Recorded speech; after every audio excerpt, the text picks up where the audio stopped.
आप सभी का हार्दिक स्वागत है। इस कार्यक्रम में हमारे प्रांत के पदाधिकारी, नेशनल के पदाधिकारी, सभी शाखाओं के प्रमुख और सभी गणमान्य व्यक्तियों का मैं हार्दिक स्वागत करता हूं। और आज के जो अपने मुख्य वक्ता हैं डॉक्टर हरीश शेट्टी जी, मैं उनका परिचय के लिए अपने पवई चांदीवली शाखा के अध्यक्ष डॉक्टर नीरज तुलारा जी को आमंत्रित करता हूं। डॉक्टर नीरज। धन्यवाद महेश जी, सभी का बहुत बहुत स्वागत और वंदे मातरम। जैसा कि सब लोग जानते हैं कि हम लोग कोविड से पिछले 1.5 साल से भी ज़्यादा से पीड़ित हैं और कोशिश कर रहे हैं, फाइट कर रहे हैं। फर्स्ट वेव आया, सेकंड वेव आया, फॉर्चुनेटली सेकंड वेव से हम धीरे धीरे निकल रहे हैं और आज के समय में स्थिति काफ़ी हद तक कंट्रोल में है। जब कोविड रिकवर होता है और लोग, कोई भी आदमी कोविड से घर पे आता है या उसके रिश्तेदार या उसके दोस्त जब कोविड से ग्रसित होकर घर पे आते हैं, तो उस समय जो सबसे बड़ी समस्या होती है वो है मानसिक तनाव। और ये पिछले 1.5 साल में देखा गया है कि मानसिक तनाव से ग्रसित होने वाले मरीजों की संख्या, चाहे वो कोविड से पीड़ित हो या कोविड के साथ रहने वाले उनके रिश्तेदार, उनके जानकार लोगों से रिलेटेड हो, बहुत हद तक बढ़ गई है। इसी विषय पर चर्चा के लिए हमारे साथ आज डॉक्टर हरीश शेट्टी मौजूद हैं। डॉक्टर हरीश शेट्टी एक बहुत ही जाने माने मानसिक चिकित्सक हैं और उन्हें किसी भी परिचय की आवश्यकता नहीं है। आप में से सभी लोगों ने उन्हें कभी सोशल मीडिया पर, कभी जो है न्यूज़ चैनल पर, कभी टीवी पर, कभी अखबार में, किसी न किसी जरिए से उन्हें जरूर से जरूर सुना होगा। सर का इंट्रोडक्शन अगर मैं दूं तो शायद ये जो है 1 घंटे तक इंट्रोडक्शन ही चलता रहेगा। Doctor Harish Shetty is a psychiatrist with extensive experience in the field of mental health speciality in connection with the disasters, especially with disasters. He has worked in Latur in 92-93 for a year, at Kandla after the cyclone for a year, and he evaluated the psychosocial processes at Jabalpur and Gujarat after the earthquake for a human rights group, and also worked at Gujarat after the last riots for 6 months. This was on the invitation of Amritaben Patel, then head of NDDB. Dr. Shetty has worked extensively with the youth and works with an educational institution every week. He has also provided mental health intervention to seafarers after their release from the clutches of Somalian pirates. He is a governing body member of the National Testing Agency and he has been appointed by the Government of India by the HRD Ministry for this designation. और इसके अलावा sir पिछले 1.5 साल से जब से corona की शुरुआत हुई है, कोरोना से जागरूक करने के लिए हर सप्ताह सोशल मीडिया के थ्रू लोगों को जो है जागरूक कर रहे हैं और बहुत सारे लोग सर के साथ जुड़े हुए हैं। और सर कंटिन्यूअसली जो है एजुकेशन अवेयरनेस का, मेंटल हेल्थ के अलावा भी एजुकेशन अवेयरनेस का कोविड के पेंडेमिक के टाइम में सर सबकी सहायता करने की जितनी भी कोशिश कर सकते हैं सर कर रहे हैं। तो मैं यही जो है अपनी वाणी को विराम दूंगा। Doctor Harish Shetty sir. नमस्कार सभी को, बहुत अच्छा लगा। मेरा छोटा भाई डॉक्टर नीरज ने मुझे यहाँ न्योता दी और इस विषय पर कहने का मौका दिया और मुझे बहुत खुशी हुई है। शुरुआत में मैं यही कहूँगा कि जिन्होंने इस कोविड काल में बहुत काम किया है, आप में से बहुत सेवाएं दी है, उनको मेरा अभिनंदन। बहुत कठिन समय है पर अपनी संस्था बहुत अग्रसर है और इसमें बहुत पूरे देश भर में भारतीय विकास परिषद ने काम किया, ऐसा मैं सुना हूँ। इसके साथ साथ जिनको कोविड हुआ है और कोविड से बाहर आए हैं, उनको मेरी बेस्ट विशेस है कि आप फिर से अच्छा होकर अपना कामकाज में फिर से आ जाइए और देश का सेवा बिल्कुल करते रहिए। और साथ साथ में जिनके घरों में मृत्यु हुई है, कोई चले गए, बस गए, ऐसे लोगों को मेरी मेरा कंडोलेंसेस। और ऐसा कोई व्यक्ति नहीं इस रूम में, इस शो में, जिनका कोई दोस्त, जिनका कोई एक्वेंटेंस, जिनका कोई संबंधी या घर वाले, कोई ना कोई नहीं गया, ऐसा कोई यहाँ व्यक्ति नहीं है। उनके लिए, उनकी आत्मा को शांति, सद्गति और ये मेरी प्रार्थना रहेगी। और जब मैं ये कह रहा हूं तो बहुत सारे लोग कोविड शुरुआत से ही बहुत सारों का कहना है कि बहुत इंफॉर्मेशन आ रही है व्हाट्सएप के द्वारा, अखबार के द्वारा, बेशरम टीवी चैनलों के द्वारा। उन्होंने मजाक बनाया कुछ हद तक, और ये इंफॉर्मेशन आते आते भेजा का गुस्सा हो गया है। इतनी घबराहट, मैं मरूंगा क्या, मुझे कुछ हो जाएगा क्या, मेरे परिवार का क्या होगा, आगे मेरे कामकाज का क्या होगा। ये बहुत तकलीफ बहुत सारे लोगों को हुआ है। उसको मात करने का 3 उपाय है। साइंस का एविडेंस ये है कि हम अपने भेजे से बात कर सकते हैं, हम भेजे को ट्रेन कर सकते हैं, भेजे को संदेश भेज सकते हैं, और ये जो हम भेजे से बात करते हैं करेंगे, ये बहुत इफेक्टिव है।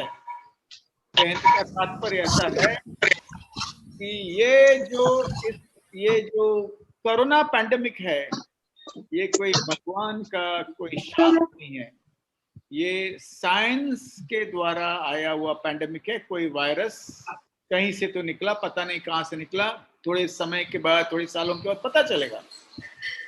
वो आकर काफी देशों में तकलीफ फैलाया है, और ऐसे समय पर अपने को अपने आप से क्या बात करना चाहिए, ये इंपॉर्टेंट है। 3 बातें। एक तो 85% लोग क्वारंटाइन से अच्छे हो गए, 95% इसमें से बच गए हैं। 2 वैक्सीन यदि हमने लिया, एक यहाँ का वैक्सीन और एक यहाँ का वैक्सीन, तो इससे हम बच सकते हैं। ये अपने आप को बार बार कहना, और बाहर से व्हाट्सएप जो मैसेज है, इसके प्रति ध्यान न देना। में हर एक हिंदुस्तानी, बहुत सारे हिंदुस्तानी ब्रेकिंग न्यूज के एक्सपर्ट हो गए, रिसर्चर हो गए, और डेटा पास करने में उन्हें बहुत दिलचस्पी और बहुत आनंद होता है। पर इससे घबराहट बढ़ती है। क्या आवश्यकता है? ऑक्सीजन कहां से कहां जा रही है? आपका कुछ काम करें ऑक्सीजन में, क्या आवश्यकता है आपको कि कहां से वैक्सीन आ रही है? आप अपने परिवार को संभालिए, अपने मोहल्ले को संभालिए, और अपने अपने अपने जो एरिया है उसको संभालिए, अपने दोस्तों को, भाइयों और बहनों को, और अपने जो संबंधी है उनको संभालिए। इतना काम करें तो बहुत ज्यादा है। तो इस व्हाट्सएप और इस पूरा जो न्यूज चैनल्स को ना देखें तो अच्छा है। अपने आप से बात कीजिए। सुबह जब आपका काम शुरू होता है, प्रार्थना के बाद या प्रार्थना से पहले, या प्रार्थना से बहुत ज्यादा, 85% क्वारंटाइन से अच्छे हुए हैं, 95% इसमें से बच गए हैं। और मैं सेफ्टी प्रिकॉशंस यूज करूंगा। प्रोटोकॉल जो स्टेट का है और जो सेंटर का है, इसका मैं पालन करूंगा। इतना कहना जरूरी, प्यार से कहना, रात को सोते वक्त उसको कहना। रात को सोते वक्त क्यों? क्योंकि जब नींद आ रही है तब हमारी अनकॉन्शियस खुली होती है। इसीलिए हम दादा दादी, नाना नानी को कहते हैं कि बच्चों को कहानी सुनाइए रात में, क्योंकि जब रात में अनकॉन्शियस खुला होता है तब ये विषय पूरा अंदर घुस जाता है। तो अपने भेजे से बातें करते रहना। हाँ, कुछ बातें आएगी, धंधे का क्या होगा, हम बचेंगे तो धंधा अच्छा होगा, पढ़ाई का क्या होगा, हम बचेंगे और हम अच्छे रहेंगे तो 1 साल पढ़ाई आगे जाए तो कोई दिक्कत नहीं। सपनों को हम प्रोटेक्ट करेंगे, will protect our dreams, will preserve our dreams, and if at all necessary we will change our dreams. पर हमें बचना है और सभी को बचाना है, और साथ में मानसिक स्वास्थ्य और शारीरिक स्वास्थ्य को ठीक रखना है। यही बात हमारे मनप्रीत हॉकी टीम के जो कैप्टन है अपने आप को कहने लगे। इसीलिए 40 साल के बाद हमें इस चीज में मेडल मिली। तो अपने आप से बात करना, सही बात करना, औरों को भी सही कहना, और इस विषय के जो बहुत सारे अफवाहें हैं उससे दूर रहना बहुत जरूरी है। तो इससे क्या होता है? गार्बेज न्यूट्रलाइज हो जाता है, और साथ साथ में डर भी कम होता है, और उसके साथ साथ आपके आसपास के लोगों का भी डर कम होता है, और हम सही व्यक्तियों के साथ बात करते रहते हैं। मुझे कभी कुछ प्रश्न होता है तो मैं डॉक्टर नीरज को मिलता हूँ मेरे अस्पताल में, हम साथ में काम करते हैं, पूछता हूँ क्या होने वाला है, और वो मुझे कहते हैं ये होने वाला है। हम और कहीं से भी इंफॉर्मेशन ढूंढने का प्रयास नहीं करता। ये बात बहुत इंपॉर्टेंट है जो अभी मैं स्क्रीन के ऊपर डाला हूं, अंग्रेजी में है, हिंदी में भी अनुवाद करूंगा। हिंदुस्तान के लोगों को आदत है अपना मन की बातें किसी को मत बताना, किसी को नहीं बताना है। हमें डर लगता है तो किसी को नहीं बताएंगे, हमें दुख लगता है तो हम किसी को नहीं बताएंगे, पर अंदर से बम बड़ा बड़ा होते जा रहा है और एक दिन फट जाएगा। मन को जो हम ताला मारते हैं, मनाला जेव्हा आम्ही लॉक करून टाकतो, मन को हम जब ताला मारते हैं तो याद रखना एक न एक दिन फटेगा। और कैसे फटेगा? शायद अपने शरीर के अंदर फटेगा या मन के अंदर फटेगा और शरीर को बहुत नुकसान कर सकता है। कहते हैं लोग अपनी बातें, मन की बातें किसी को मत बताना, इज्जत जाएगी, लोग क्या कहेंगे। अरे यार, लोग क्या कहना ये इंपॉर्टेंट नहीं। जैसे शरीर की साफ सफाई करते हैं वैसे मन की साफ सफाई होना रोज बहुत आवश्यक है। Locked minds are time bombs. Diffuse it early, lest it explodes inside you. अभी मुझे 2-3 बातें आपके सामने रखना है। ये आपदा और अनेक आपदाओं के बीच में फर्क क्या है? मैं लातूर में काम किया हूँ, कांडला साइक्लोन में काम किया हूँ, बम्बई के फ्लड्स के समय भी काम किया हूँ, और गुजरात अर्थक्वेक में आनंद खेड़ा जो डिस्ट्रिक्ट है वहाँ 6 महीने हम लोगों ने मिलकर काम किया है। देखिए, हर एक आपदा में एक प्री इम्पैक्ट फेस हो सकता है। जैसे 93 राइट्स के पहले बहुत कुछ हवा गर्म हो रहा था।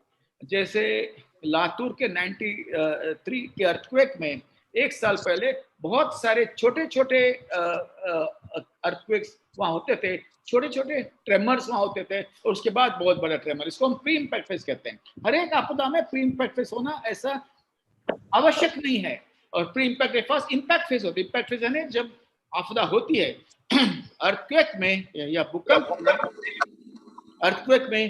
भूकंप में 1-2 मिनट में हो जाता है। साइक्लोन और बाढ़ में कुछ घंटे कुछ दिन उसके बाद बंद हो जाता है। तो इम्पैक्ट फेज शॉर्ट होता है। और इम्पैक्ट फेज के बाद पोस्ट इम्पैक्ट फेज, यानी पोस्ट इम्पैक्ट फेज का मतलब है इमीडिएट पोस्ट इम्पैक्ट फेज और लेट पोस्ट इम्पैक्ट फेज। परंतु ये आपदा में, ये पैंडेमिक में इम्पैक्ट फेज 17 महीने तक चालू है। 18 मंथ्स इम्पैक्ट फेज चालू ही है। और इसीलिए मानसिक दृष्टिकोण से तकलीफ बहुत बढ़ने वाली है। मेंटल पैंडेमिक जो है ये फिजिकल पैंडेमिक से भी बहुत बड़ा होने वाला है, क्योंकि इसका इम्पैक्ट फेज कंटिन्यूस है। दूसरी बात ये इंपॉर्टेंट है कि ये वायरस अदृश्य है, इनविजिबल है। और इसका मतलब क्या है? शत्रु 17 महीने से बंदूक चला रहा है और हमें शत्रु दिखता नहीं है, तो इसीलिए इसके इम्पैक्ट और ज्यादा हो सकता है। तो इस आपदा और अनेक आपदा में अंतर क्या है? 6 बातें हैं, ये सुनना समझना बहुत जरूरी है, ताकि आपको मानसिक दृष्टिकोण के तकलीफ है या कैसे उसको प्रिवेंट करना, ये हम अच्छी तरह से समझ सकें। एक तो ये भगवान के साथ कोई संबंध नहीं है। मैं भूकंप में जब काम कर रहा था तो लोग कहते थे अपने हाथ में क्या है डॉक्टर शेट्टी, अनंत चतुर्दशी के दिन ये भूकंप हुआ, हमने गणपति के लिए क्या नहीं किया। या जबलपुर जब मैं गया था तब कहने लगे सरकार क्या कर सकता है, ये सब भगवान के हाथ में, भगवान जिसको बचाएगा वो बचाएगा, नहीं तो अपने हाथ में तो कुछ नहीं है। और फेटलिज्म ये हिंदुस्तान का सबसे बड़ा कोपिंग मैकेनिज्म है। मैं बार बार पूछता हूँ लोगों को, यहाँ का भगवान और कैलिफोर्निया और जापान का भगवान अलग है क्या? वहां जब 7.2 का अर्थक्वेक होता है तब इतने लोग नहीं मरते हैं। हमारे यहाँ लोग ज्यादा मरते हैं क्योंकि अपने पास अर्थक्वेक रेजिस्टेंट कंस्ट्रक्शन नहीं है। और कैसे भी हम घर बांधते हैं, साइंस को बिल्कुल हम ध्यान नहीं देते हैं। इस आपदा में ये साइंस का आपदा है, ये वायरस है। जब साइंस के लोगों ने कहा मौलवी को, साधुओं को, क्रिश्चियन प्रीस्ट को कि आप अपने मंदिर, मस्जिद, गिरजाघर या गुरुद्वारा बंद रखे, तो माने, क्योंकि it is basically science based disaster. मैंने कहा लॉन्ग इम्पैक्ट फेज, उसका इम्पैक्ट फेज बहुत लंबा होता है। और एक बहुत बड़ी बात है कि बहुत सारे लोग इसमें गुजर गए। 4 लाख के ऊपर लोग इसमें गुजर गए। 30 लाख के ऊपर लोग इसमें से बाहर आ गए। और सोचिए महाराष्ट्र में 1 लाख के ऊपर लोग इसमें मृत्यु पाए। आपदा, पहले के आपदा में समझो आपने अपने अर्थक्वेक का अनुभव लिया या एग्जाम्पल लिया, तो 8,000 प्लस 8,000 प्लस, तो नंबर्स भी बहुत है, और नंबर्स बहुत है तब मानसिक तकलीफ होने की संभावना ज्यादा है। फोर्थ बात सबसे इंपॉर्टेंट है आइसोलेशन। आइसोलेशन का मतलब क्या है? मेरा भाई हॉस्पिटल में एडमिट है, मेरा बहन अस्पताल में एडमिट है, मेरे पिताजी अस्पताल में, मैं उसके पास नहीं जा सकता हूँ, मैं उनका सेवा नहीं कर सकता हूँ, मैं उसके हाथ नहीं पकड़ सकता हूँ, उसको खाना नहीं खिला सकता हूँ, उसके साथ बैठकर उनका आत्मविश्वास को मैं बढ़ावा नहीं दे सकता हूँ, उसको आशा नहीं दे सकता। मैं घर पे, मेरे जो संबंधी है वो वहाँ, और उनके सामने पीपी किट्स में बसे हुए सब डॉक्टर, जैसे स्टार वॉर्स के जैसे एक्टर्स थे अमेरिकन मूवी स्टार वॉर्स में, वैसे। तो ये आइसोलेशन से भी बहुत बड़ा तकलीफ है, बहुत बड़ा तकलीफ है। इसकी वजह से भी मानसिक दृष्टिकोण, मानसिक बीमारी और मानसिक तकलीफ बहुत ज्यादा होने वाला है। फिफ्थ तो मैंने कहा इनविजिबिलिटी ऑफ द वायरस, अदृश्य वायरस, तो मैंने बता दिया आपको पहले कि जो शत्रु दिखता नहीं है, जो शत्रु सतत रिलेंटलेसली आपके प्रति आक्रमण कर रहा है 15 से 17 महीने तक, और ये बहुत बड़ी बात है, और इसीलिए मेंटल हेल्थ कॉन्सिक्वेंस बड़ा होगा। लास्ट में कोविड टेरर, क्या बताऊं, हमने काफी कुछ लोगों ने मास्क को ब्लैक में बेचा, दवाई को ब्लैक में बेचा, झूठा वैक्सीन दिया, और साथ साथ में झूठा दवाई भी बनाकर बेची। और उसके अलावा मैं बीजेपी का वैक्सीन नहीं लूंगा, वैक्सीन अच्छा नहीं है, ऐसे काफी शंकाएं हमने फैलाए, जिसके वजह से बहुत लोगों ने वैक्सीन नहीं लिए और काफी लोगों की मृत्यु भी हुई। इनको मैं कोविड टेररिस्ट बताता हूं। तो ये छह जो बातें हैं, इससे ऐसे लगता है कि मेंटल हेल्थ कॉन्सिक्वेंसेस, यानी कोविड के वजह से जो मानसिक तकलीफ अभी कुछ दिनों में बहुत बढ़ने वाली है। तो हमें क्या करना चाहिए? अभी एक सिंपल बात, घर के अंदर हमें क्या करना चाहिए? मैं तो कहता हूं ये 4C बहुत इंपॉर्टेंट है। रूटीन होना चाहिए। हाँ, रूटीन हम कहेंगे भारत विकास के परिषद के लोगों को, तो जो एकदम रूटीन में मानने वाले लोग हैं, आर्मी रेजिमेंटेशन में मानने वाले लोग हैं, वो तो बोलेंगे 5 बजे उठिए, 5:30 को व्यायाम कीजिए, 6 बजे को योग कीजिए, 6:30 को ब्रेकफास्ट लीजिए, ऐसे एकदम टक टक टक टक टक वैसे रूटीन बनाएंगे। नहीं, मैं ये नहीं कहता। रूटीन का मतलब एक फ्रेमवर्क बनाना, एक ढांचा बनाना। और ढांचा कैसे? ढांचा ऐसे बनाना कि सब उसमें फिट हो जाए। मुझे फोन आया, डॉक्टर साहब आपने कहीं तो लेक्चर दिया था, मेरे माँ पिताजी मेरे पीछे पड़े हैं कि सुबह उठकर व्यायाम करो। पिताजी को कहता तुम अपना व्यायाम करो, मैं मेरा व्यायाम शाम को करता हूँ, ऐसे बच्चे ने मुझे कहा। फिर उन्होंने कहा कि वो कहते हैं रात को 9 बजे सो जाओ। बच्चे ने कहा कि मुझे मित्रों से बात करने में कि 11 के आसपास हो जाऊंगा, तो क्या दिक्कत है? आप मेरे माँ पिताजी से बात कीजिए, आप लेक्चर तो आप झाड़ते हैं, बाद में हमें क्या तकलीफ होता है, आपको क्या पता है? तो मैंने पिताजी को फोन किया, मैंने कहा, उन्होंने कहा बहुत बधाई हो डॉक्टर शेट्टी, आप बहुत अच्छे काम कर रहे हैं, आपने जो मुझे मंत्र दिया मैं बिल्कुल पालता हूँ। मैंने कहा क्या मंत्र? मैं तो सभी को 5 बजे उठा देता हूँ डॉक्टर साहब, ये मेरा सपना था, 15 साल से कर नहीं पाया, क्योंकि हमारे बच्चे, हमारी बीवी भी हमारे सुनते नहीं है, पर आज मैंने कहा ऐसे मत करो, आपको उठना है तो आप उठिए, लोग जब उठेंगे आराम से उठने दीजिए। और जो कुछ फ्रेमवर्क में जो है, खाना खाना, थोड़ा व्यायाम करना, थोड़ा योग करना, ये अनेक अपने अपने समय में करने दीजिए। तो उन्होंने कहा ऐसा ठीक है? मैंने कहा ठीक है। तो उन्होंने कहा नहीं डॉक्टर साहब, इसमें दिक्कत है। दिक्कत यह है कि हमारे बच्चे हमारे साथ खाना नहीं खाते हैं, वो अपने रूम के अंदर खाते हैं। मैंने कहा इस पर तो सख्ती होना चाहिए, हम अमेरिकन पेरेंट्स नहीं है, हम इंडियन पेरेंट्स हैं। इंडियन पेरेंट्स का काम क्या है? 2-4 रूल्स और बहुत सारे गाइडलाइंस यानी खेलने गया तो आधा घंटा लेट आया तो कोई दिक्कत नहीं, 2-4 रूल्स इंपॉर्टेंट है। तो मैंने कहा आपके बच्चे ने क्या बताया आपको? पिता ने मुझे कहा कि वो कहता है कि मेरा स्पेस है, मैं अपने स्पेस के अनुसार मैं खाना खाऊंगा। मैंने कहा आपके फ्लैट के, आपके बंगलों के, आपके चौल के घर के जरा पेपर्स दिखाइए, पेपर में किसका नाम है? उनका नाम नहीं है। हिंदुस्तान में स्पेस नहीं, हिंदुस्तान में स्पेस को रिस्पेक्टफुली हम इंक्रोच कर सकते हैं। उन्हें बता दीजिए बच्चों को कि खाना साथ में खाना होगा कम से कम एक बार। बड़े मुश्किल से, बड़े गुस्से से बच्चे साथ में खाना खाने लगे।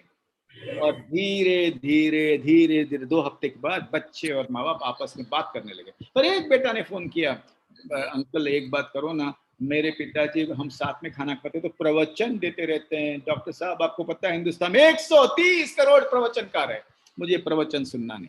मैंने पिता को फिर फोन किया, प्रवचन देना बंद कीजिए, इकट्ठा खाना खाना इसका मतलब हाइड पार्क ऑफ लंदन, हल्का फुल्का बातचीत होने दीजिए, सभी बात करेंगे और नहीं बात करने कोई दिक्कत नहीं, साथ में बैठकर खाना खाना इसका एक कॉस्मिक कनेक्शन होता है। यानी बात नहीं करेंगे तो बातचीत चालू रहता है, क्योंकि आत्मा साथ में जब बैठते हैं तो स्नेह का संबंध बढ़ता है। अन्न से मन भी अच्छा होता है, साथ में जब अन्न खाते हैं तो मन सही होता है, जैसा अन्न वैसा मन, जैसे साथ में अन्न खाना वैसा मन अच्छा होना। तो ये फ्रेमवर्क रूटीन क्यों इंपॉर्टेंट है? क्योंकि कोई भी आपदा में रूटीन को मेंटेन करना बहुत जरूरी है। फ्रेमवर्क, छोटा छोटा बात, छोटी छोटी बातें। दूसरी बात, मैंने कहा कुछ लोगों को कहा कि देखिए मन को प्रफुल्लित करने के लिए कभी कभी घर में अच्छा कपड़ा पहन के बैठ जाइए। तो एक गृहिणी ने बहुत अच्छा साड़ी पहन के बैठ गई, तो फिर से फोन, डॉक्टर शेट्टी आप कुछ भी कहते हैं, कहीं भी जाकर कुछ भी कहते हैं, हमें तकलीफ होती है, आपको पता है मेरी बीबी की दिमाग सटक गया है, खराब हुआ है। मैंने कहा क्यों?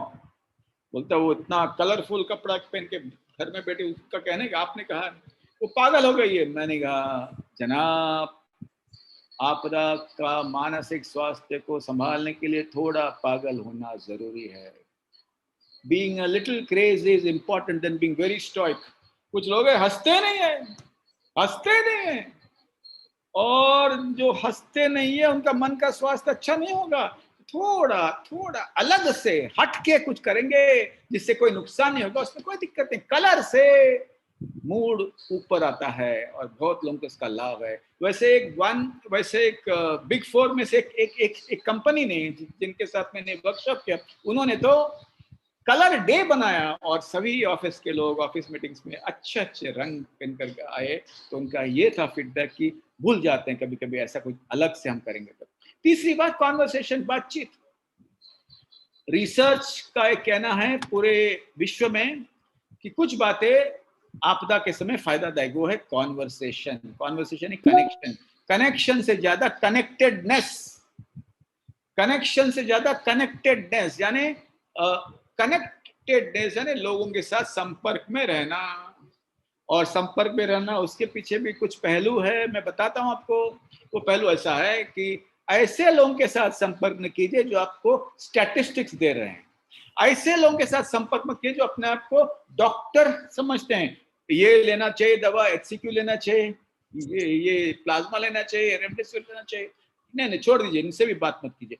पर जो खुल के बात करते हैं, यार थोड़ा डर तो लगता है ना मुझे, आप कैसे हो, प्यार से स्नेह से जमीन पे अपना पैर रखकर जो लोग बात करते हैं उनके साथ कॉन्वर्सेशन करना। और साथ साथ में याद रखना, लॉकडाउन में हम इंटरनली रिकनेक्ट हुए बट एक्सटर्नली डिसकनेक्ट हुए हैं, तो एक्सटर्नल कनेक्शन रखना आवश्यक है। और कनेक्शन में ये बात भी इंपॉर्टेंट है कि हर एक व्यक्ति का कोई ना कोई सेफ स्पेस है। सेफ स्पेस का मतलब है ऐसे दोस्त है जिसके सामने कुछ भी कह सकते हैं खुले मन से, जहां हम इमोशनली नंगा हो सकते हैं, where you can be emotionally nude. और ऐसे लोगों के साथ जिनके साथ मैं अब भी 5 से 6 बजे तक मेरे बच्चे स्कूल के दोस्तों के साथ 1 घंटा बात कर, हम हंसते हैं, खूब हंसते हैं, क्योंकि हम एक दूसरे के सामने हम इमोशनली न्यूड है। हमारा विजिटिंग कार्ड तो कोई मतलब ही नहीं, मैं डॉक्टर हूँ, इंजीनियर हूँ या मैं कुछ नहीं हूँ, कोई मतलब नहीं। दोस्ती है और दोस्ती इतना है कि हम साथ में खड़े होते हैं और कुछ भी होता है आपदा में साथ में इकट्ठा होते हैं। तो यहाँ कोई शर्म नहीं, कोई झिझक नहीं, कोई डर नहीं, कोई संकोच नहीं। ऐसे जो सेफ स्पेस आपके होंगे उनके साथ संपर्क मत तोड़िए।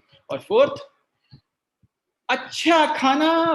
2020 में भाजी लाना डिफिकल्ट था। जो भाजी आती थी हमारे थाली में उसको प्यार से स्नेह से खाते हैं। जो हमारे पास है उसको सेलिब्रेट करना बहुत आवश्यक है। कभी कभी आपदा में एक ऐसी भी बात हुई, बहुत लोगों की शिकायत थी, अचानक हम एक साथ रहने के बाद घर के गृहिणी ने कहा, तुमने 20 साल बम्बई में रह के क्या जख मारा, तेरे दोस्तों को देखो सब 4 बेडरूम के फ्लैट में है, सब बंगले में, तुमने क्या किया, तुम सिर्फ सेवा करते हो, ऐसे करके तुमने हमारे लिए क्या किया।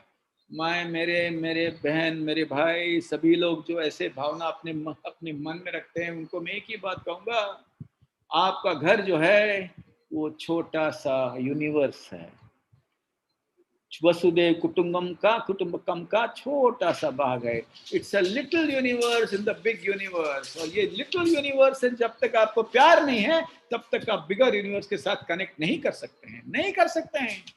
ये लिटिल यूनिवर्स का मतलब है कि मेरे घर में जो मेरा टेबल है उसको मैं स्वीकारता हूँ, मैं रिस्पेक्ट करता हूँ। मेरे घर में जो छोटा फ्रिज है या मोटा फ्रिज है, ये मेरा है, मुझे उससे प्यार है। मेरे घर में जो पेन है, मुझे उससे प्यार है। मेरे पास जो स्कूटर है या गाड़ी है या साइकिल है, मुझे उससे प्यार है। मैं अपना लिटिल यूनिवर्स को प्यार करता हूँ, एक्सेप्ट करता हूँ। और जो ऊपर वाले ने दिया उसको मैं बहुत धन्यवाद कहकर, मुझे बहुत ग्रैटिट्यूड से मैं नमस्कार करता हूँ। मैं अपने पास जो है उसको सेलिब्रेट करता हूँ। इसका मतलब यह नहीं कि आपको और इच्छा ना हो कि हमारा घर बड़ा हो, हमारे घर में फ्रिज बड़ा, उसमें कोई दिक्कत नहीं है। बट जो है उसको सेलिब्रेट करना, एक्सेप्ट करना और हाथ जोड़कर कहना कि मैं इससे खुश हूँ, तब आपका लिटिल यूनिवर्स उस बड़ा यूनिवर्स के साथ कनेक्ट होगा। तब आपका मन शरीर के साथ अलाइन होगा, तब आप पूरे यूनिवर्स के साथ अलाइन होंगे, जिससे मानसिक स्वास्थ्य बिल्कुल अच्छा होने की संभावना ज्यादा है। अभी काफी घरों में ये कहानी है। मैं जब लोगों को मिलता हूँ, मैं ऐसा कहता हूँ कि जो अपने घर में ऐसा लगता है कि अपना घर बिल्कुल परफेक्ट होना चाहिए, बिल्कुल सही होना चाहिए। मैं बीच में शिक्षकों का एक वर्ग ले रहा था। वैसे एक हफ्ते में एक बार एक स्कूल में मैं कुछ न कुछ करता रहता हूँ। तो जब वर्ग ले रहा था तो उन्होंने कहा, देखो बहुत बड़ा मुश्किल हो गया, हमारे घर में एक स्कूल है, हमारे घर में ऑफिस है, हमारे घर में एक रेस्टोरेंट भी है और हमारे घर में बच्चों का प्लेग्राउंड भी है। 4 इंस्टीट्यूशन को हम संभालते हैं, 4 इंस्टीट्यूशन को हम संभालते हैं, बड़ा मुश्किल हो गया। मैंने कहा कोई मुश्किल नहीं है, आपको क्या टाइटल चाहिए? मैंने कहा आपको टाइटल क्या चाहिए? आपको ऐसा चाहिए कि आप सबसे अच्छी गृहिणी है, आप सबसे अच्छी बहू है, आप सबसे अच्छी पत्नी है, आप सबसे अच्छी माँ है। ये टाइटल के पीछे मत जाइए। आप मार्टियर मत बनिए, त्यागी मत बनिए। मार्टियर नहीं, मैनेजर बनना। मैनेजर बनने का बात यह है कि आपको मीटिंग लेना होगा। और ये आपदा में विंस्टन चर्चिल ने कहा था, नेवर वेस्ट अ क्राइसिस। आपदा में काफी इक्वेशन करके बदलते हैं। मैंने कहा मैनेजर बनो, सबको काम दे दो, और कोई भी किचन में आ सकता है, कोई भी किचन में एक्सपेरिमेंट कर सकता है। आपको थोड़ा समय, आपका भी समय आप संभालना चाहिए। और सभी काम में आप उलझे रहेंगे तो आप टूट जाएंगे, और आप टूटेंगे तो पूरा घर का मानसिक स्वास्थ्य बिल्कुल टूटेगा। हिंदुस्तान 3 लोगों के वजह से चलता है, गृहिणी, शिक्षक और कांस्टेबल ऑन द रोड। बाकी सब इतने इंपॉर्टेंट है मेरे विचार से। तो मैंने कहा ऐसे बिल्कुल ऐसे करो। तो उन्होंने कहा, एक हफ्ते के बाद मैंने कोशिश किया, पर हमारे घर में बहुत तूफान उठी और वो कहने लगे हमारे घर में ये रिवाज नहीं है। और ये नहीं कहा, रिवाज किसने बनाया भाई? रिवाज तो चेंज होता जाता है, रिवाज कोई परमानेंट तो नहीं होता, रिवाज चेंज होते जाता है, कोई फिक्र करने की आवश्यकता नहीं है, आप फिर से कोशिश कीजिए। तो उन्होंने फिर से कोशिश किया। तो उन्होंने कहा पति थोड़ा अभी आने लगा किचन में, बच्चे भी आने लगे, पर किचन का तो उन्होंने 12 बजा दिया। किचन की तो पूरे साफ सफाई करते, उनको वो रात को 12 बजे तक वो साफ करते रहे। ये मुझे नहीं अच्छा लगता, मुझे सब परफेक्ट चाहिए, मुझे घर मेरे हिसाब से चाहिए। मैंने कहा मेरी बहन, imperfect house is a happy house, imperfect ma is a happy mother, imperfect kitchen is a happy family, and imperfect wife is a happy marriage. तो ये परफेक्शन से ज्यादा कंसिस्टेंसी इंपॉर्टेंट है। जो परफेक्शन के पीछे जो जाते हैं अपने घर के काम में, रोड बनाना है तो परफेक्ट होना चाहिए, बिल्डिंग बनाना है तो परफेक्ट होना चाहिए, रॉकेट यदि हमको बनाना है तो परफेक्ट होना चाहिए, नहीं तो वो फट जाएगा। पर हमारे घर तो है डिस्प्ले मोड में, तो हमें नहीं चाहिए, लिविंग मोड में चाहिए ना।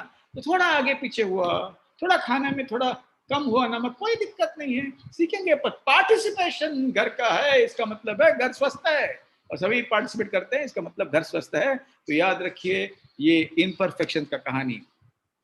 मैं इस मेरा जो शेयरिंग है, आज का जो मेरा संवाद है, मैं इन दोनों ऋषियों के पैर पे नमा करके, साष्टांग नमस्कार करके इतना ही कहना चाहूंगा, पतंजलि ऋषि और गौतम बुद्ध ऋषि, आप फिलोसोफर नहीं है, आप साइंटिस्ट है। पता है क्यों?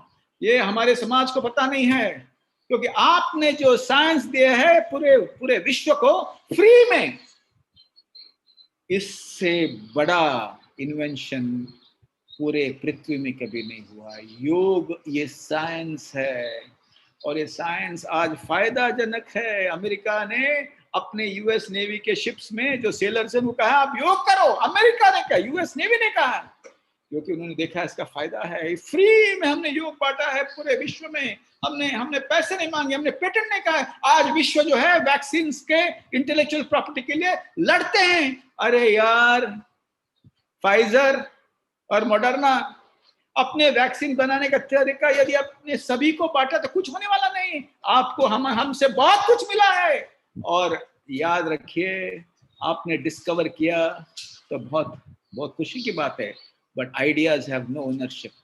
E = mc² भी वो डिस्कवरी क्यों हुआ? अचानक नहीं हुआ ना। आइंस्टाइन ने काफी लोगों से बात करते, साइंटिस्ट लोगों से बात करते अपना भेजा स्टिमुलेट होते हुए वो हुआ। परिश्रम आइंस्टाइन ने किया है। योग और विपश्यना को पूरे विश्व में माइंडफुलनेस कहते हैं। माइंडफुलनेस के लिए पैसे लगता है, विपश्यना के लिए पैसे नहीं लगता है। कहां भी जाइए सेंटर्स में अपने अपने अपने अपने विपश्यना का फ्री है। हिंदुस्तान ने क्या नहीं दिया है, और हमारे स्कूल में आज योग और माइंडफुलनेस नहीं है। और जिन जिन स्कूलों में मैं गया हूं जहां योग कंपलसरी है, वहां बच्चे 10वीं में शांत होते हैं। वक्त आया है कि योग और माइंडफुलनेस या योग या विपश्यना ये कोई रिटायरमेंट प्लान का एक्टिविटी नहीं है, ये कोई गृहिणी के लिए शांत रखने के लिए एक्टिविटी नहीं। ये 3 साल के बच्चे से मरने तक हम योग कर सकते हैं। योग क्या करता है? बहुत कुछ बातें हैं साइंस के, सबको पता है, आप देखेंगे तो पता चलेगा गूगल में। पर एक बात याद रखिए, योग अपना ऑर्केस्ट्रा जो है, हर एक ऑर्गन्स शरीर के अंदर एक ऑर्केस्ट्रा चलता है, वो ऑर्केस्ट्रा को सही चलाता है, जिससे मन और शरीर अलाइन होता है, सिंपैथेटिक और पैरासिम्पैथेटिक नर्वस सिस्टम अलाइन होता है, और साथ साथ में ये अलाइनमेंट यूनिवर्स के साथ होता है।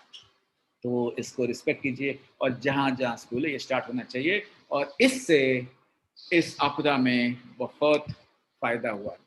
हाँ भाई और बहनों, हमारे भारत विकास परिषद में तो नहीं होंगे, पर बाहर कुछ लोग ऐसे कहते हैं कि हम बहुत स्ट्रांग है, हम बहुत मजबूत है, हमने बहुत कुछ सहा है, पार्टीशन का दुख सहा है हमने, दूसरा विश्व युद्ध का दुख सहा है, बाढ़ का दुख सहा है, बिजनेस हमारा नीचे गए, हम बहुत स्ट्रांग है।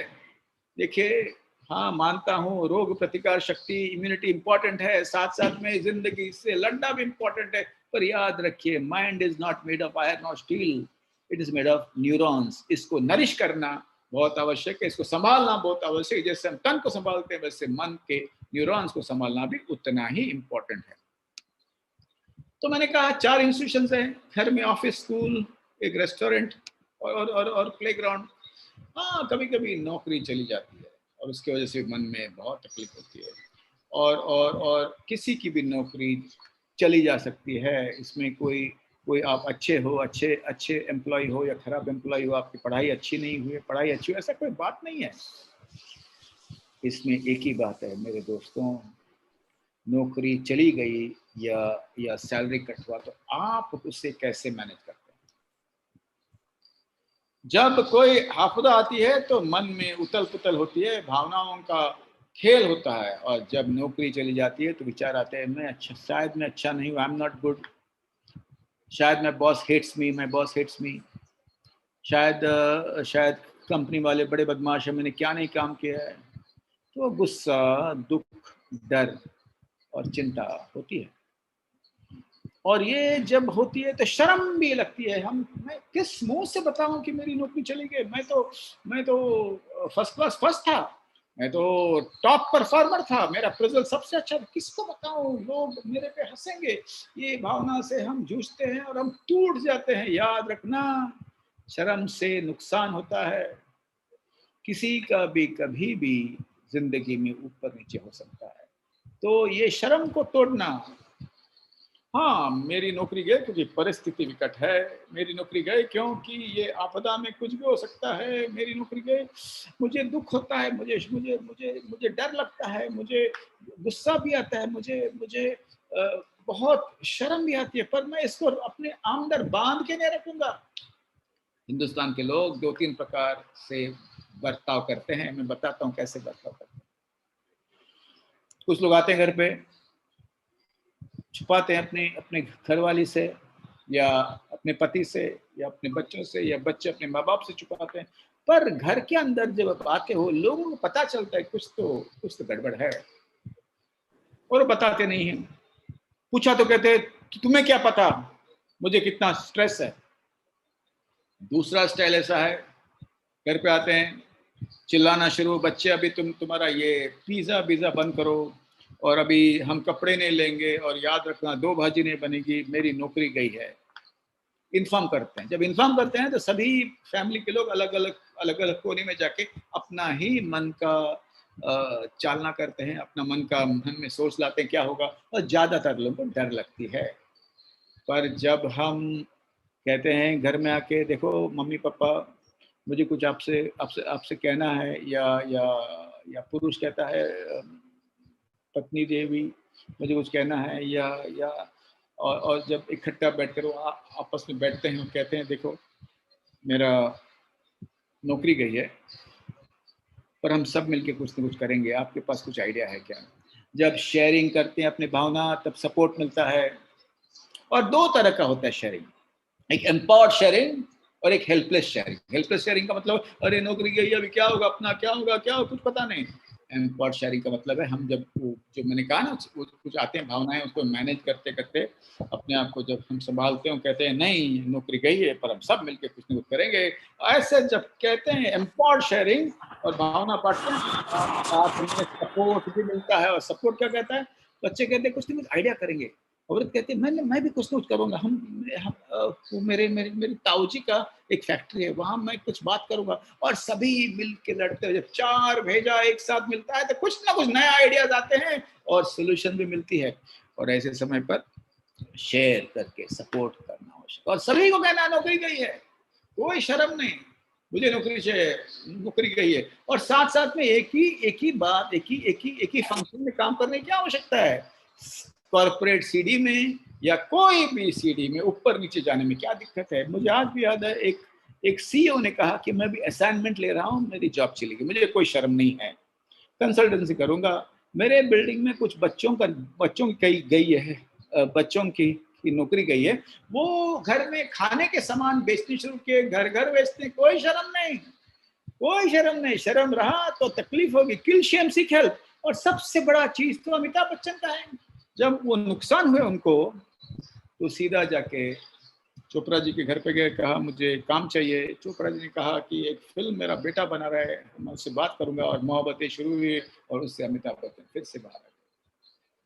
अमिताभ बच्चन जी को यदि शर्म नहीं है, देयर इज नो शेम, और खुल के मदद मांग सकते, तो आपको और हमको क्या तकलीफ है? तो ये बहुत इंपॉर्टेंट है कि हम अपने शर्म को हटाएं।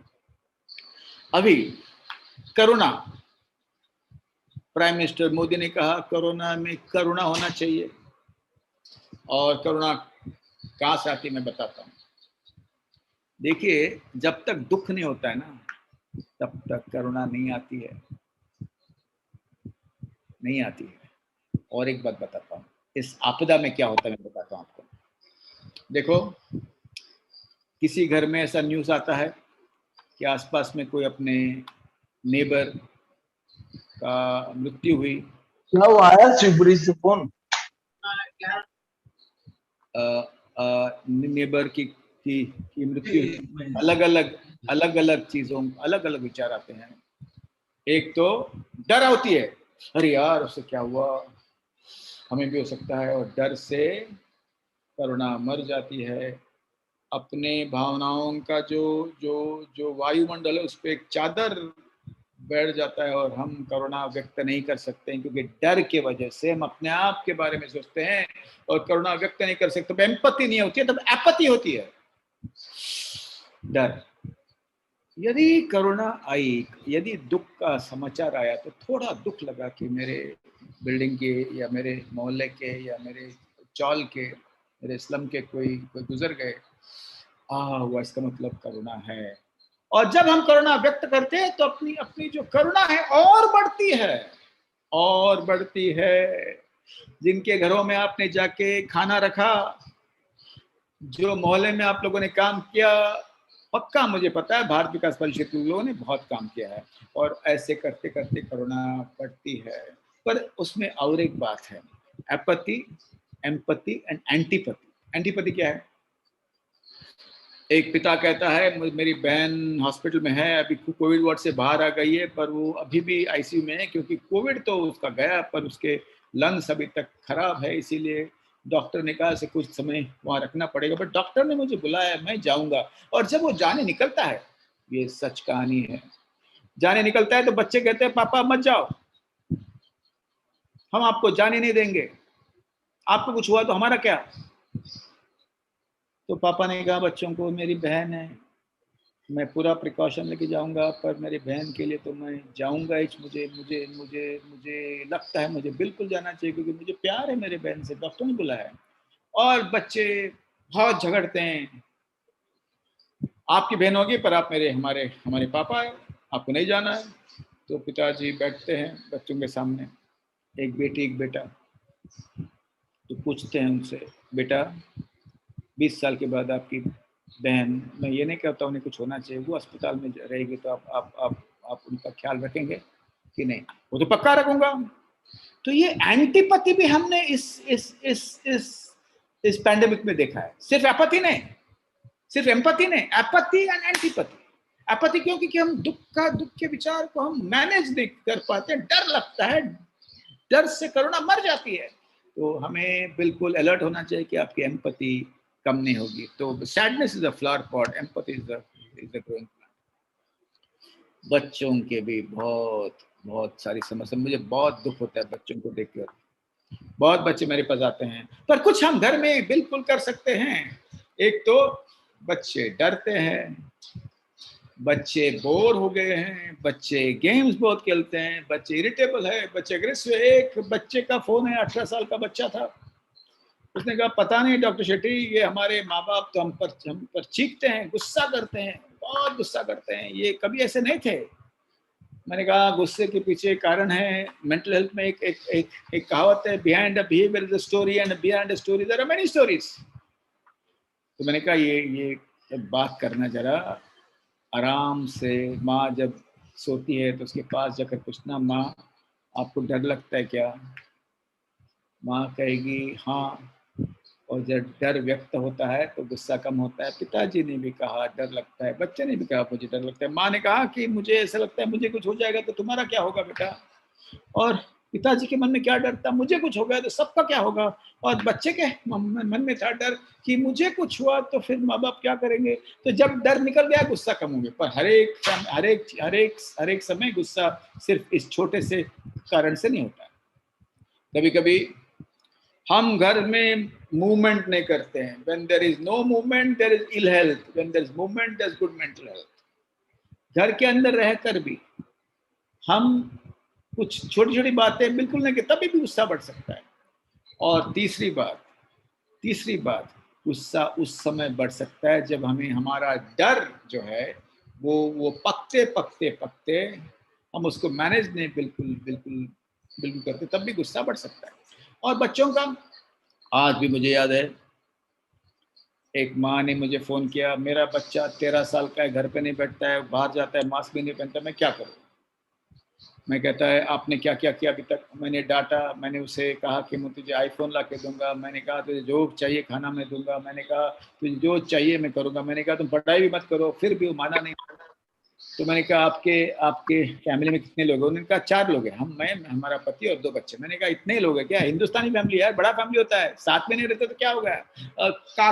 बुआ होती है, चाचा होते हैं, मासी होती है, मामा होता है, दादा होते हैं, दादी होती है, नाना होते हैं, तो नानी होती है। हम जॉइंट फैमिली है, साथ में नहीं रहते कोई दिक्कत नहीं है।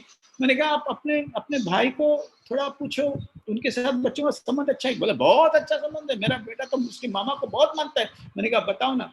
उन्होंने कहा मैं नहीं बताऊंगा डॉक्टर साहब, मेरे भाई की बीबी है ना, और टाइम्स ऑफ इंडिया सबको बता देगी। मैंने कहा बता देगी तो क्या हो गया, घर घर में वही कहानी है, शर्म क्यों रखते हो? कोई टाइम्स ऑफ इंडिया नहीं है, ये आप खुदा का काम है, बता दीजिए मामा को। मामा का यदि बच्चे पर असर हुआ तो बहुत अच्छी बात है। तो ऐसे समय पर शर्म, डर, मैं अच्छी माँ नहीं हूँ, ऐसे लोग कहेंगे तो ये सब बात छोड़ दीजिए। बिल्कुल बिल्कुल बिल्कुल ये बात करने की आवश्यकता नहीं। जैसे मदद हम ले सकते हैं मदद लीजिए। कुछ बच्चे अपने घर के जो काम करने के लिए आते हैं उनके सुनते हैं। मेरे पास बहुत सारे बच्चे आते हैं, उनके घर में जो काम करने के लिए असिस्ट करते हैं उनके साथ आते हैं, माँ के साथ नहीं आते, उनका सुनते हैं। 20-20 साल से वो व्यक्ति वहाँ घर में काम करता है या करती है, उनके ऊपर उनका अच्छा इन्फ्लुएंस है। कुछ बच्चे अपने अपने दोस्तों के सुनते हैं, कुछ बच्चे अपने फेवरेट शिक्षक के सुनते हैं, कुछ बच्चे अपने मामा काका ताऊ बुआ ऐसे भी जो भी है रिलेटिव उनके सुनते हैं। तो यूज करो ना। भगवान श्री कृष्ण ने क्या कहा इन गीता में, चाहिए तो 5 मिनट में युद्ध को खत्म कर सकते थे, नहीं किया उन्होंने कहा अर्जुन बाण उठाओ, भीम को कहा तुम्हारे सामने दुर्योधन है, और हर एक व्यक्ति के लिए एक व्यक्ति उन्होंने ढूंढा। वैसे ही हमें समझना चाहिए कि हमारी जॉइंट फैमिली, कुछ बच्चों को कभी कभी डर लगता है। एक बच्चे ने कहा माँ को हम सब मर जाएंगे, तो माँ घबर गई।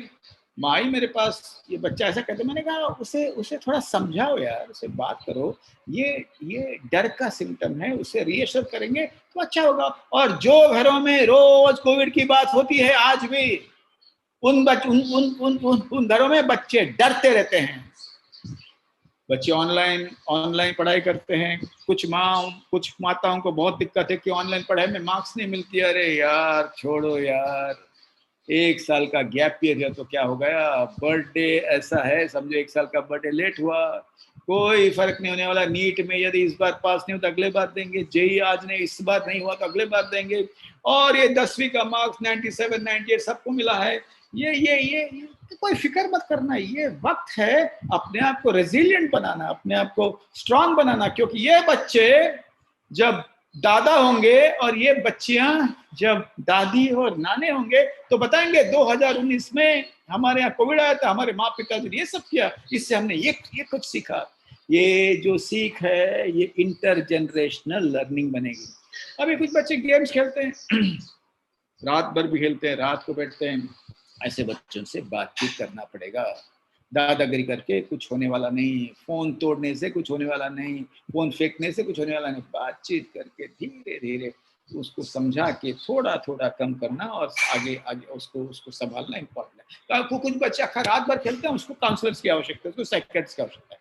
पर याद रखना, बच्चों को संभालने के लिए घर प्लेग्राउंड होना चाहिए। बॉक्स क्रिकेट खेले तो क्या फर्क पड़ता है, थोड़े कांच टूटे, थोड़े ग्लास फटे, कुछ टेबल्स गिरे तो कुछ फर्क नहीं पड़ता है, स्वास्थ्य अच्छा होता है। जो बच्चे अपने घर के तुलसी प्लांट में पानी डालते हैं, उस प्लांट को नाम देते हैं, उससे बातचीत करते हैं, उनका स्वास्थ्य अच्छा रहता है। जो बच्चे घास में चलते हैं, झाड़ में बिल्कुल चढ़ते हैं मास्क डालकर, जो बच्चे स्नान में पानी से बहुत खेलते हैं, उन बच्चों का स्वास्थ्य अच्छा होता है। जो बच्चे घर के अंदर भागते हैं, सूर्य नमस्कार करते हैं, हंसते हैं, उनका स्वास्थ्य अच्छा होता है। जो बच्चे पूरा होमवर्क करने के लिए रात भर नहीं बैठते, उनका स्वास्थ्य अच्छा होता है। जो बच्चे 6 घंटा स्कूल और 6 घंटा ट्यूशन करते हैं, उनका स्वास्थ्य अच्छा नहीं होता है। तो बच्चों को मूवमेंट की आवश्यकता है। मेरे पास कुछ बच्चे आए, 2 भाई, कहते हैं हम पक गए अभी, हमें तो कुछ भी करो, हम तो सुनने वाले नहीं, हम तो बाहर जाएंगे, कोविड हो या ना हो हमें कोई चिंता नहीं है, हम तो जाएंगे, हम माँ बाप को सुनने वाले नहीं। हमारे घर, हमारा जॉइंट फैमिली बड़े, वो दादा दादी भी वचन देते हैं, माँ बाप भी हमें रोज डराते हैं, हम नहीं सुनने वाले। मैंने कहा 3 बातें करेंगे। एक तो बेटा तुम अपने आज़ादी को त्याग कर दियो ताकि आपके दादा दादी जिए, तुम अपने आज़ादी को त्याग कर दियो ताकि आपके मम्मी पापा जिए, तुमने अपनी आज़ादी को त्याग कर दियो क्योंकि आपके घर में जो बुजुर्ग हैं उनको तकलीफ न हो। आप लाएंगे वायरस, उनको दान देंगे, तोहफा देंगे, उनको तकलीफ होगी, आपको नहीं।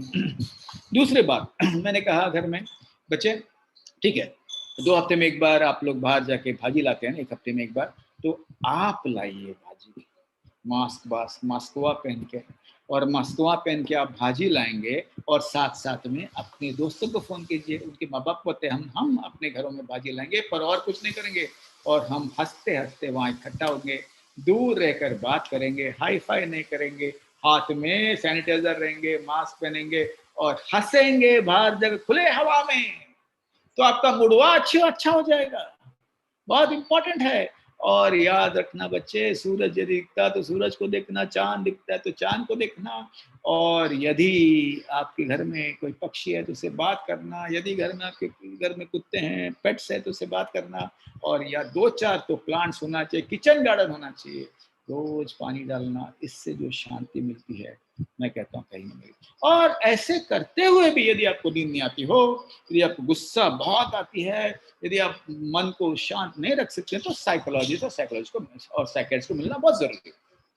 और ये करते करते एक बार ब्रेकअप भी हो जाता है, कोविड के टाइम मिलते नहीं तो बिल्कुल ब्रेकअप भी हो जाता है। और ऐसे समय पर बच्चों को संभालना, ये मत कहना कि पढ़ाई और पहलवानी की उम्र है, अब ये सब क्या लगा के रखा है, हमारी संस्कृति पता है, अरे हमारी संस्कृति में प्यार भी है। और ब्रेकअप हुआ तो बच्चों का प्यार को रिस्पेक्ट करना, उसे गले लगाना, उसको संभालना, क्योंकि क्या है पता है, when the child is in distress hug him a little longer and a little stronger, क्योंकि माँ बाप को बच्चे अमेज़न में नहीं मिलते हैं और बच्चों को माँ बाप अमेज़न और फ्लिपकार्ट पे नहीं मिलते, हमें एक दूसरे को संभालना पड़ेगा और ये जरूरी है। आखिर में बच्चे यदि एग्जाम में फेल हो गए, लेते एग्जाम, कुछ स्कूल्स तो हिटलर के फैक्ट्री जैसे, रोज फोन करते हैं, 1 आधा घंटा भी वीडियो बंद हो तो फोन करते हैं। देखिए ऐसा है, ऐसे समय पे बहुत लोगों को स्कूल में इंटरेस्ट कम हो गई, बहुत लोगों को मार्क्स कम मिले, तो आप याद रखिए हम जिंदगी के पॉज बटन में हैं, अब थोड़ा थोड़ा खुल रहा है, केरल अभी भी खराब है, महाराष्ट्र अभी भी इतना अच्छा नहीं है, यूएस तो अभी आज मैं सुना एक स्टेट में ऑक्सीजन नहीं था, अभी भी डिजास्टर जोन तो संभालना जरूरी है। पर एक बात करता हूँ, जहां जहां थोड़ा ओपन हुआ है वहां बच्चों को थोड़ा ओपन होने दीजिए, उनके दोस्तों के साथ सेफ डिस्टेंस में मिलने का उनको बिल्कुल मौका दीजिए। और जो बच्चे घर में हंसते हैं ना, उनके हंसी मत रोकिए, वो आपके मेंटल हेल्थ काउंसलर्स है। और एक बात याद रखना, जो घर में हंसते हैं, जो घर में खेलते हैं, उनको संभालिए और धीरे धीरे आगे आगे बढ़िए। अभी कुछ लोगों को कोविड हुआ है, कुछ लोगों को ऐसे डर लगता है कि मुझे हो सकता है, कुछ लोगों को लगता है मुझे होगा ही नहीं। जिनको कोविड हुआ है, कुछ लोगों को सिर्फ नाक का कोविड हुआ है, उनको कोई सिम्टम्स ही नहीं है। जैसे डॉक्टर हमारे भाई, छोटे भाई डॉक्टर नीरज, उनको मिलकर मुझे इतना अच्छा लगता है, बता दें, वो बिंदास थे, पुतले अभी भी बिंदास है, वो अपने मुच्छी को ऐसे करते कोविड वार्ड में घुसते थे और कोई डर नहीं, और बहुत क्लियर थे, उनका सोच इतना क्लियर और इतना बेधड़क थे, मैंने बहुत कम डॉक्टरों को ऐसा देखा। तो कभी कभी ऐसे कोविड होने पर, आई हैड कोविड, कुछ लोगों को कोविड से बाहर आने के बाद भी थोड़ा गरम लगता है, थोड़ा जलन लगता है, नींद कम होती है, सोच में थोड़ी गड़बड़ होती है, याददाश्त भी कम होता है, सर भी दुखता है। और एक मेरे पास आए थे, बीएसटी के एम्प्लॉय थे, उन्होंने कहा कोविड से क्यों मरना, मैं कोविड से बाहर है पर मुझे इच्छा ही नहीं है, मुझे जीने की इच्छा ही नहीं है, मुझे मरना है। और जब नींद कम आती है, मरने की इच्छा होती है, उदास लगता है, थकावट बहुत लगती है, ऑफिस में या कामकाज में जाने की इच्छा नहीं होती है, कुछ करने की इच्छा नहीं होती है, तो ऐसे मत सोचिए मुझे ऐसा क्यों हुआ। इलाज लीजिए, फिजिशियन और फिजिशियन के साथ साइकियाट्रिस्ट को मिलना बहुत जरूरी है। हमारी दवाई और डॉक्टर तुलारा की दवाई जब मिलती है तब क्रांति होती है, फिर से हम अच्छे हो सकते हैं। कुछ लोग जिनको कोविड हुआ है वो लॉन्ग हॉलर्स हम बोलते हैं, बहुत समय के बाद भी थोड़ा बुखार आता है, थकावट इतनी कि हम कुछ नहीं कर सकते, ऐसे लोगों को बहुत कुछ होता है। वो क्या कहते हैं, मैंने जिंदगी भर मुझे ऐसा वीकनेस नहीं हुआ, अभी क्यों हुआ? अरे अभी हुआ ना, अभी है ना, स्वीकारो यार। डॉक्टर का राय से धीरे धीरे आगे बढ़ो, बहुत तेजी से आगे बढ़ने की क्या आवश्यकता है? नहीं, ये वीकनेस का जो सेकेंडरी ग्रीफ है, सेकेंडरी उदासीनता है, मुझे वीकनेस क्यों हुआ, इसका जो एंजाइटी, इसका जो टेंशन से और मानसिक स्वास्थ्य बिगड़ता है। स्वीकारिए, हम इस पृथ्वी पे है, अगड़म बगड़म हो सकता है, ये वायरस जो है हर एक के ऊपर अलग अलग असर करता है। क्यों आज हमें पता नहीं, कुछ समय के बाद पता चलेगा। और असर ज्यादा हुआ और लोगों से, तो ये मत कहो कि वो 15 दिन के बाद ऑफिस गया, मैं क्यों नहीं जा रहा हूँ। अरे छोड़ दो यार, तुम नहीं जा सके इसका मतलब वो शेर और आप गधे नहीं हैं। वायरस का असर अलग अलग होता है। तो उस समय सेकेंडरी ग्रीफ, यानी मुझे ऐसा क्यों हुआ, इसको सोच सोच के हमें अपने आप को मारना नहीं चाहिए। अभी दूसरे और ऐसे समय पर काफी डॉक्टरों का इलाज करना, जो भी उस फील्ड के हैं उनका करना बहुत जरूरी है। आई कैन हैव कोविड, हाँ किसी को भी हो सकता है, पर आपने वैक्सीन लिया, मास्क पहना, तो होने की संभावना कम है। ये वैक्सीन जो है सीट बेल्ट जैसा है, एयरबैग जैसा है। आज भी मैं बताता हूं, मेरा अनुभव बड़ा खराब है वैक्सीन का।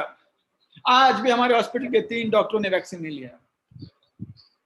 मैं जब दोस्तों को फोन करता हूं तो 10 में से 1 ने वैक्सीन नहीं लिया, डर से। और मैंने अभी सोचा कि पिछले 10 दिनों में मेरे सारे दोस्त, जितने मेरे दोस्त काफी है, बहुत सारे हैं, बड़ा मिलनसार व्यक्ति हूं, तो दोस्तों को फोन करके मैं 10 में से 1, क्यों मुझे बहुत डर लगता है, मुझे बड़ा नेगेटिव रिपोर्ट, मैं उनको जबरदस्ती खींच के डांट के मैं वैक्सीन दिला रहा हूं, क्योंकि वैक्सीन लेना जरूरी है। आप कहेंगे वैक्सीन अच्छा नहीं, अरे यार ये सब एक्सपेरिमेंटल वैक्सीन है।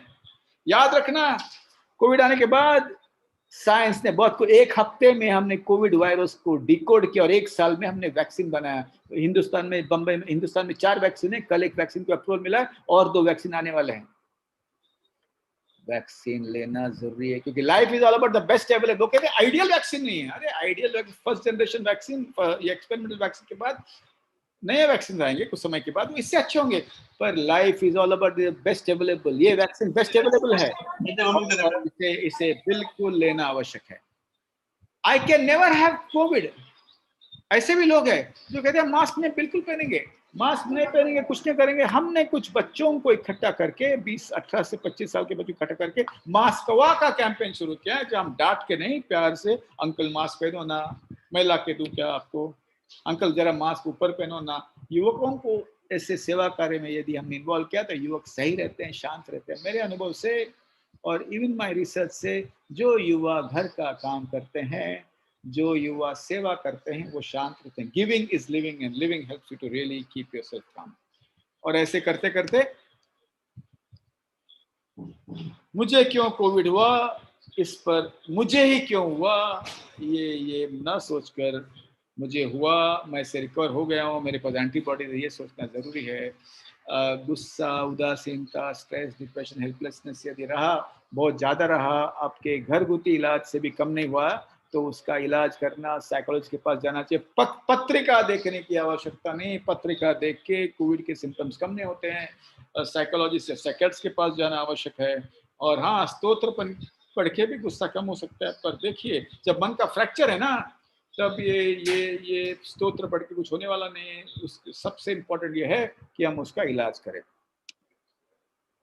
हाँ, हिंदुस्तान के लोग का यह बहुत बड़ा सेंटेंस है, समय से सब ठीक होता है। याद है मुझे 94 में, अर्थक्वेक के 1 साल बाद, 93 या 94 में, उस लातूर अर्थक्वेक के जो IAS ऑफिसर थे, अभी बेचारे नहीं हैं, उन्होंने एक मीटिंग रखा था और मैं उस मीटिंग में था।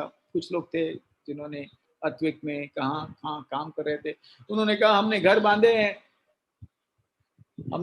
हैं पर मन का, बहुत लोगों को मानसिक रोग है, बहुत लोगों को तकलीफ है, पर वो तो समय से ठीक होगा। मैं आज से भी थोड़ा ज्यादा जवान था, 94 की बात है। मैं उठ के कहा उनको, सर ये पंखा जो आपके ऊपर घूम रहा है, वो यदि आपके सर पे गिरा तो क्या लगता है, आप चुप रहेंगे, आप कहेंगे ये थोड़ा खून आ रहा है, ये समय से ठीक होगा, क्या भागेंगे हॉस्पिटल को? My dear friends, time is not always the best healer, intervention is important. इसीलिए संभाजी महाराज का वध हुआ वडूज में, जब उन्हें किसी ने कहा कि हम कुछ हवन करेंगे, औरंगजेब नहीं पहुंचेंगे, पहुंच गए। बहुत ज्यादा समय पर विश्वास मत करना। मलेरिया हो या मेंटल इलनेस हो, अर्ली इंटरवेंशन से लोगों को अच्छा होने की संभावना ज्यादा। और इस बार इतने लोग मर गए हैं, इतनी आपदा है कि बहुत लोगों को सिर्फ काउंसलिंग से अच्छा नहीं होगा, काफी लोगों को दवाई लेने की आवश्यकता होगी। और ऐसे मत कहना ये दवाई हम नहीं लेंगे, हम नींद की दवा क्यों लेंगे? नींद की दवा नहीं है, आपके भेजे की दवा है। हम इससे, मुझे बहुत लोग कहते हैं इससे मुझे छुटकारा दो। मैंने कहा क्यों छुटकारा दो?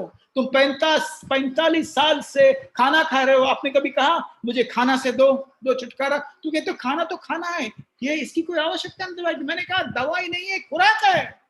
मराठी में म्हणतो भाजी पोळी गोळी आवश्यक है, इसके लिए हमने आपको दिया है।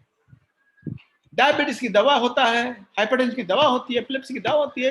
आप दवा मुक्त व्यक्ति या कांग्रेस मुक्त भारत जैसे मत बात करना। दवाई आपका खुराक है और ये खुराक जरूरी है। आप डॉक्टर को ये बताना कि मुझे अच्छा होने के लिए आप अमृत दो, विष दो थप्पड़ दो, या जो चाहिए वो करो, पर मुझे अच्छा करो, ये आपका वाक्य होना चाहिए। Time is not always the best healer. तो घर में जो काम करते हैं उनको क्या करना होगा? जब वक्त आता है तो आगे जाके मम्मी को टपली मारना, मम्मी के पेट में उंगली करना, या पति पत्नी के पेट में उंगली करना और हंसाना। वो कहेंगे तुम पागल हो गए। हाँ, थोड़ा पागल होना जरूरी है। बीच बीच में माइक्रो प्राणायाम करना, 1 मिनट का प्राणायाम, माइक्रो प्राणायाम। और एक बार स्नान बहुत बार करेंगे, पानी से खेलेंगे तो भी स्वास्थ्य अच्छा होता है, अच्छा रहता है।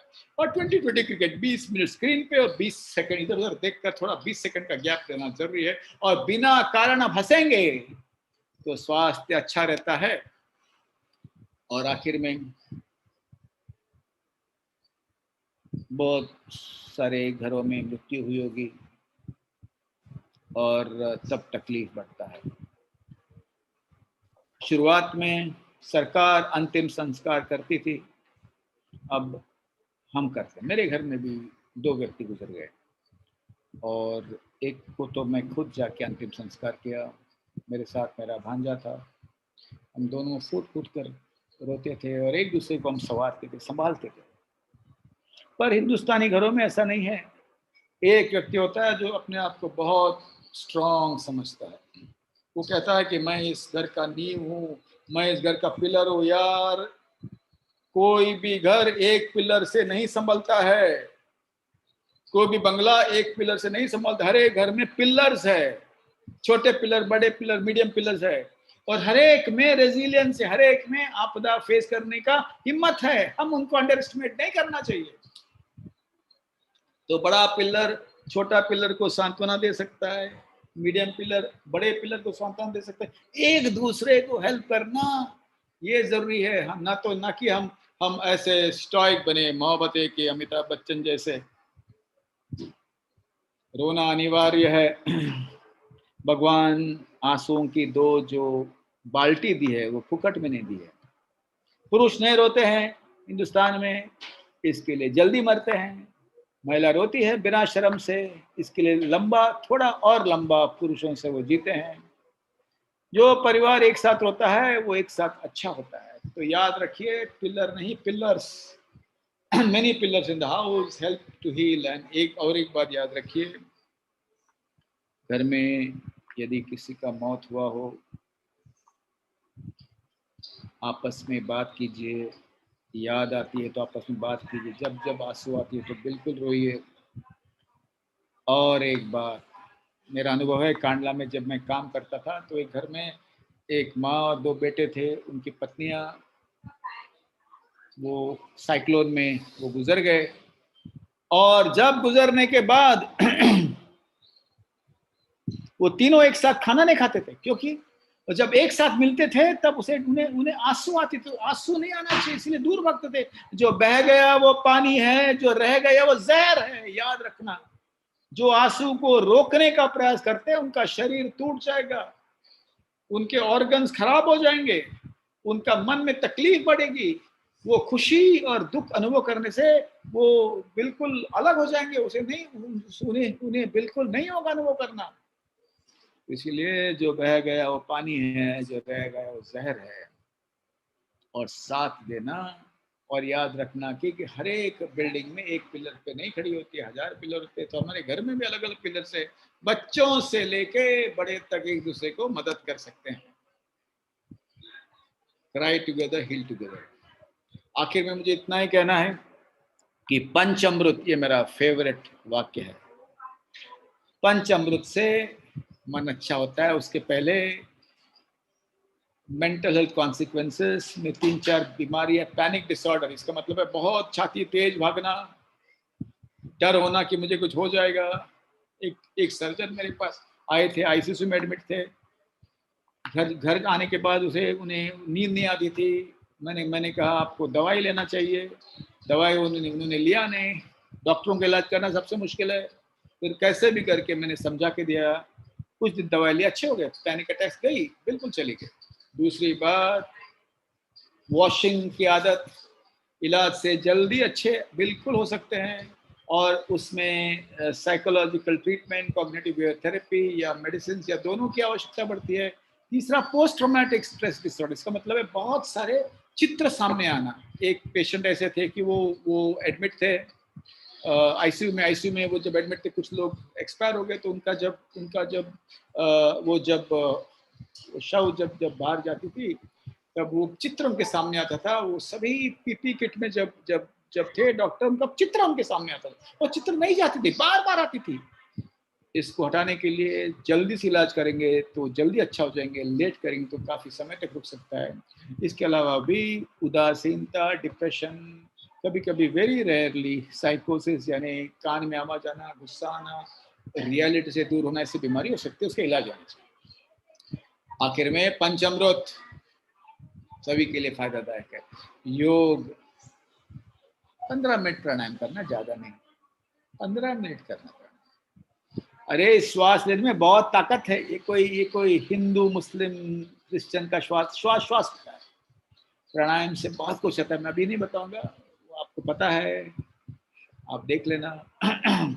Physical changes and psychological changes होते हैं। पूरा चेहरा का वायुमंडल बिल्कुल बदलता है। योग के साथ व्यायाम, हाँ, जिम नहीं खुली है, जिम खुली है, पर जिम नहीं, घर पे व्यायाम कीजिए, चलते रहिए यार, कीप वॉकिंग एट होम। और ऐसे चलते रहेंगे तो अच्छा लगेगा। व्यायाम से न्यूरोजेनेसिस, यानी नए ब्रेन के सेल्स, रिसेप्टरोजेनेसिस, यानी नए कनेक्शंस फॉर्म होते हैं। और व्यायाम और प्राण और योग से इम्यूनिटी भी बढ़ती है, रोग प्रतिकार शक्ति भी बढ़ती है। और इस युग में रोग प्रतिकार शक्ति बढ़ाना आवश्यक। तो योग हुआ, व्यायाम हुई, तीसरा खाना जैसा अन्न वैसा मन। क्या खाओगे? क्या रात को आप फ्रिज में घुसकर खाना चोरी करके आप अपना कल्चर का खाना खाइए।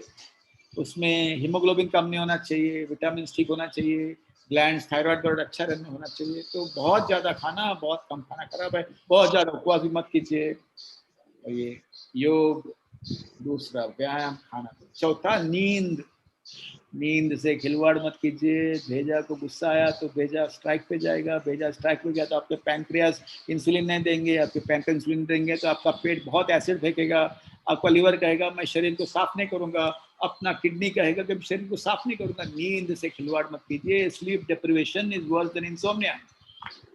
हाँ, नेटफ्लिक्स में बेगम बहुत आते हैं, देखने की आवश्यकता नहीं है। 8 घंटा स्वस्थ नींद होना जरूरी है। और 7 बजे के बाद घर में झगड़ा मत कीजिए। योग निद्रा का प्रैक्टिस कीजिए, योग का प्रैक्टिस कीजिए, शवासन का प्रैक्टिस कीजिए। बहुत ज़्यादा चाय कॉफ़ी मत पीजिए। कुछ लोगों को रात को व्यायाम करेंगे तो उनको नींद नहीं आती है। तो योग, व्यायाम, डाइट और नींद। और 5th फैक्टर है के फैक्टर। के फैक्टर का मतलब है काइंडनेस, करुणा। जो हमारे ऋषियों ने कहा है, भगवद गीता में भगवान श्री कृष्ण ने कहा है, काइंडनेस से इम्यूनिटी बढ़ती है। रिसर्च में ऐसा दिखाया गया है कि काइंडनेस के फिल्म से यदि बच्चों को दिखाएंगे तो भी इम्यूनिटी बढ़ती है। तो ये पंचामृत याद रखिए। इतना कहकर मैं अपने वाणी को विराम देता हूँ। और मैं भारत विकास परिषद के सभी नेतागण को धन्यवाद देता हूँ, खास करके मेरे छोटे भाई और मेरे दोस्त doctor Neeraj Tulara. Thank you.